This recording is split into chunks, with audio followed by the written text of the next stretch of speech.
सीता सावित्रीचा वसा जन्मोजन्मी वंसा.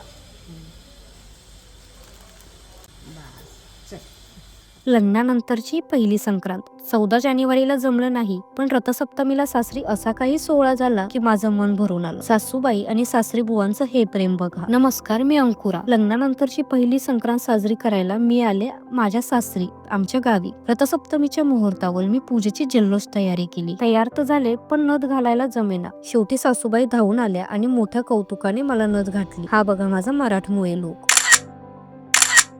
घरातल्या देवांना वाणवसा अर्पण केला आणि त्यानंतर अंगणातल्या तुळशीला पण वाणवसा अर्पण केला. माझ्या सासूबाई तर माझ्या व्लॉग मध्ये येण्यासाठी खूपच एक्साइटेड होत्या. मग आम्ही निघालो गावातल्या मंदिरात. सासूबाईंच्या मार्गदर्शनाखाली मी रुक्मिणी आणि संतोषी माता यांना पण वाणवसा दिला. शेवटी महादेवाचं दर्शन घेऊन आम्ही घरी परतलो. घरी आल्यावर माझ्या सासरी बुवा पण मागे राहिले नाहीत. त्यांनी हट्ट धरला की मी तिळगुळाचे दागिने घालून फोटो काढावे. त्यांच्या सांगण्यावरून मी पुन्हा नटले. सासरच्या या लाडामुळे माझा दिवस सार्थकी लागला. पण थांबा, पुढच्या व्लॉग मध्ये आमचा हळदी कुंकू सेलिब्रेशन आहे. त्यात आम्ही काहीतरी हटके केलंय. व्हिडिओ आवडला असेल तर नक्की लाईक आणि सबस्क्राईब करा. तुमची पहिली संक्रांत कशी होती हे कमेंट मध्ये नक्की सांगा. टाटा बटाटा.